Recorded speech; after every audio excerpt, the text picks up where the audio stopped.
നിങ്ങൾ മെഷീൻ ലേണിങ്ങിൽ വൈദഗ്ധ്യമുള്ള ഒരാളോ അത് പഠിക്കണമെന്ന് ആഗ്രഹമുള്ള ആളോ? ആധുനിക മെഷീൻ ലേണിങ്ങും ജ്യോതിശാസ്ത്രവുമായി ഒരു അഭേദ്യമായ ബന്ധമുണ്ട്. ഡാറ്റയിൽ പരിശീലനം നേടിയ മെഷീൻ ലേണിംഗ് മോഡലുകൾ അവയുടെ പ്രവചനങ്ങളിൽ വരുത്തുന്ന തെറ്റുകൾ കണക്കാക്കാൻ ഉപയോഗിക്കുന്ന റൂട്ട് മീൻ സ്ക്വയർ എറർ എന്ന സങ്കേതം ഒരു ജ്യോതിശാസ്ത്ര പ്രശ്നത്തിൽ നിന്നാണ് ഉരുത്തിരിഞ്ഞു വന്നത്. തിയേറ്റൻ സഭയിലെ ഒരു പുരോഹിതനായിരുന്നു ഇറ്റലിക്കാരനായ ജൂസഫ് പിയാസി. ഒരു ഗണിതശാസ്ത്രജ്ഞനും ജ്യോതിശാസ്ത്രജ്ഞനുമായിരുന്ന ഇദ്ദേഹം പലേർമോയിൽ ഇപ്പോൾ ഒബ്സർവേറ്ററിയോ ആസ്ട്രോണമിക്കോ ഡി പലേർമോ എന്നറിയപ്പെടുന്ന ഒരു നിരീക്ഷണാലയം സ്ഥാപിച്ചു. 1801 ജനുവരി 1 ഗ്രഹസമാനമായ ഒരു വസ്തുവിനെ ഇദ്ദേഹം ആകാശത്ത് കണ്ടെത്തി. ചൊവ്വയ്ക്കും വ്യാഴത്തിനും ഇടയിൽ കാണപ്പെടുന്ന ആസ്ട്രോയിഡ് ബെൽറ്റിലെ ഏറ്റവും വലിയ ഛിന്നഗ്രഹമായ സീരീസ് ആയിരുന്നു അത്. ഏതാണ്ട് 40 ദിവസത്തേക്ക് ആകാശത്തിൽ കാണാമായിരുന്ന ഈ ഗോളത്തിൻ്റെ സ്ഥാനം ജ്യോതിശാസ്ത്രജ്ഞർ കഴിയുന്നത്ര കൃത്യമായി ഇടയ്ക്കിടെ രേഖപ്പെടുത്തി. 41 ദിവസം സീരീസ് സൂര്യന് പിന്നിൽ അപ്രത്യക്ഷമായതോടെ ഇതിൻ്റെ സ്ഥാനം പിന്തുടരുന്നത് ഏതാണ്ട് അസാധ്യമായി. വീണ്ടും സീരീസിനെ എങ്ങനെ കണ്ടെത്തും എന്ന ചോദ്യം ജ്യോതിശാസ്ത്രജ്ഞർക്കിടയിൽ മുഴങ്ങി. ആ ചോദ്യത്തിന് ഉത്തരം നൽകിയത് 24-കാരനായ കാൾ ഫ്രെഡറിക് ഗൗസാണ്. സീരീസിൻ്റെ സ്ഥാനം സംബന്ധിച്ച് ശേഖരിച്ച ഡാറ്റയിലെ പിശക് അഥവാ എറർ ഒരു ഗൗസിയൻ വിതരണത്തിന് അല്ലെങ്കിൽ ഗൗസിയൻ ഡിസ്ട്രിബ്യൂഷന് വിവരിക്കാൻ കഴിയുമെന്ന് അദ്ദേഹം അനുമാനിച്ചു. എല്ലാ ഡാറ്റ പോയിൻറ്റുകളുടെയും ശരാശരി എറർ അഥവാ മീൻ സ്ക്വയർ എറർ പിന്തുടർന്നാൽ അതിലെ തെറ്റ് മിനിമമായിട്ടുള്ള ഒരു പാതയായിരിക്കും സീരീസിൻ്റെ സ്ഥാനം കണ്ടെത്താൻ ഏറ്റവും സാധ്യതയുള്ള വഴിയെന്ന് അദ്ദേഹം അനുമാനിച്ചു. ഒരു കേന്ദ്ര മൂല്യത്തിന് അപ്പുറവും ഇപ്പുറവുമായി ഒരു ബെല്ലിൻ്റെ ആകൃതിയിൽ കാണപ്പെടുന്ന ഈ വിതരണം ഗൗസിൻ്റെ പേരിൽ അറിയപ്പെടാൻ ഈ പഠനം കാരണമായി. അദ്ദേഹത്തിൻ്റെ നിഗമനം പിന്തുടർന്ന ജ്യോതിശാസ്ത്രജ്ഞരായ ഫ്രാൻസ് സേവർ വോൺ സാഗും ഹെൻറിച്ച് ഓൾബേഴ്സും ഗൗസ് പ്രവചിച്ച സ്ഥലത്ത് തന്നെ സീരീസിനെ 1801 ഡിസംബറിൽ വിജയകരമായി കണ്ടെത്തി. ഇത് അദ്ദേഹത്തിൻ്റെ പുതിയ രീതിയുടെ ശക്തി പ്രകടമാക്കി.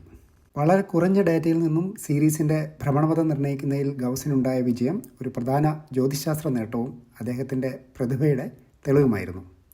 ഇതേ കണ്ടുപിടുത്തമാണ് ആധുനിക മെഷീൻ ലേണിങ്ങിൻ്റെ കാലത്ത് ഡാറ്റയിൽ നിന്നും നമ്മളെങ്ങനെ നിഗമനങ്ങളിൽ എത്തിച്ചേരുന്നു എന്നതിനും പ്രചോദനം നൽകുന്നത്. മിക്ക ആധുനിക മെഷീൻ ലേണിംഗ് സങ്കേതങ്ങളും എംപീരിക്കൽ റിസ്ക് മിനിമൈസേഷൻ എന്ന രീതി അടിസ്ഥാനമാക്കിയുള്ളതാണ്. ഈ ചട്ടക്കൂട് ഒരു ലേണിംഗ് ടാസ്കിനെ ഒരു ഓപ്റ്റിമൈസേഷൻ പ്രശ്നമായി ചിത്രീകരിക്കുന്നു.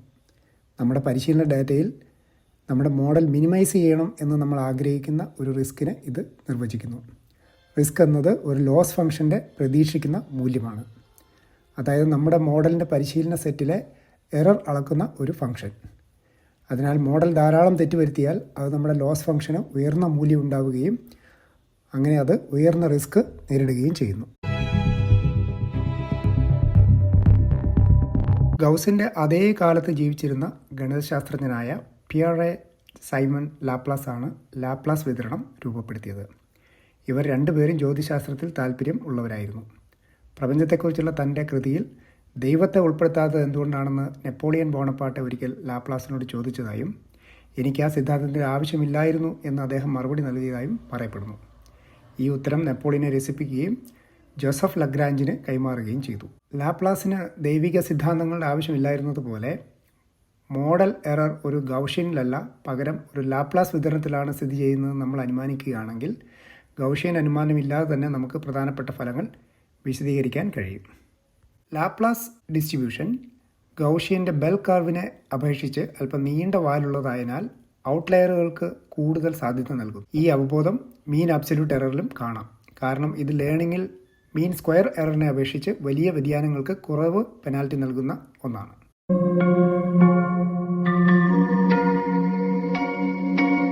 ചുരുക്കത്തിൽ നമ്മുടെ ഡാറ്റയ്ക്ക് അനുയോജ്യമായ ഒരു മോഡൽ കണ്ടെത്താൻ നമുക്ക് പരമാവധി സാധ്യത എസ്റ്റിമേഷൻ ഉപയോഗിക്കാം. ഈ പ്രക്രിയയിൽ ഓപ്റ്റിമൈസേഷനും കണക്കുകൂട്ടലും എളുപ്പമാക്കുന്നതിന് നമ്മൾ സാധാരണയായി സാധ്യതയ്ക്ക് നെഗറ്റീവ് ലോഗരിതം പ്രയോഗിക്കുന്നു. ഇനി നമ്മുടെ മോഡലിൽ നിന്നുള്ള പിശകുകൾ നോർമൽ വിതരണം ചെയ്യപ്പെടുന്നുവെന്നും സ്ഥിരമായ വേരിയൻസ് ഉണ്ടെന്നും അനുമാനിക്കുന്നതിലൂടെ നമുക്ക് മീൻ സ്ക്വയർ എറർ ലഭിക്കുന്നു. ഒരു ലാപ്ലാസ് വിതരണം അനുമാനിക്കുകയാണെങ്കിൽ നമുക്ക് മീൻ സ്ക്വയർ എററിൻ്റെ കസിനായ മീൻ ആബ്സല്യൂട്ട് എറർ ലഭിക്കും. ഇതിനർത്ഥം മീൻ സ്ക്വയർ എററും മീൻ ആബ്സല്യൂട്ട് എററും വെറും മാക്സിമം ലൈക്ലിഹുഡ് എസ്റ്റിമേഷൻ രീതികൾ ആണെന്നതാണ്. സൂര്യന് പിന്നിൽ പോയി മറിഞ്ഞ സീരീസിനെ ഗൗസ് കണ്ടെത്തിയ പാത ഉപയോഗിച്ച് ജ്യോതിശാസ്ത്രജ്ഞർ കണ്ടെത്തി. ഇന്ന് സീരീസ് ഒരു ആസ്ട്രോയിഡ് ആയിട്ടല്ല, പ്ലൂട്ടോയെ പോലെ ഒരു ഡാർക്ക് പ്ലാനറ്റ് ആയിട്ടാണ് നമ്മൾ കണക്കാക്കുന്നത്. പ്രധാന ചിഹ്നഗ്രഹ വലയത്തിൽ ചൊവ്വയ്ക്കും വ്യാഴത്തിനും ഇടയിൽ ഇത് പരിക്രമണം ചെയ്തു. സീരീസിൻ്റെ പാത കണ്ടെത്തൽ പഠനത്തിന് സഹായിച്ച maximum likelihood estimation framework machine learning പോലെ പലതിൻ്റെയും അടിത്തറയാണ്. മെഷീൻ ലേണിംഗിൽ എംപിരിക്കൽ റിസ്ക് മിനിമലൈസേഷൻ ഫ്രെയിംവർക്ക് ഒരു മോഡലിൻ്റെ പാരാമീറ്ററുകൾ എങ്ങനെ പഠിക്കാമെന്ന് നമ്മളോട് പറയുന്നു. നമ്മൾ അതിൻ്റെ എറർ കുറയ്ക്കുമ്പോൾ ചില സംഖ്യകളുടെ വില കുറയ്ക്കുക മാത്രമല്ല ചെയ്യുന്നത്, ഡാറ്റയിലെ നോയ്സ്, അനിശ്ചിതത്വം അഥവാ അൺസർട്ടനിറ്റി, പ്രോബബിലിറ്റി എന്നിവയെക്കുറിച്ച് നമ്മൾ പുലർത്തുന്ന വിശ്വാസങ്ങൾ വെളിപ്പെടുത്തുക കൂടിയാണ്. ചുരുക്കത്തിൽ, ആധുനിക ശാസ്ത്ര സാങ്കേതിക മേഖലകളിൽ നമ്മൾ ഉപയോഗിക്കുന്ന പല അൽഗോരിതങ്ങൾക്കും പിന്നിൽ ഇതുപോലെ രസകരമായ കഥകൾ ഒളിച്ചിരിപ്പുണ്ട്.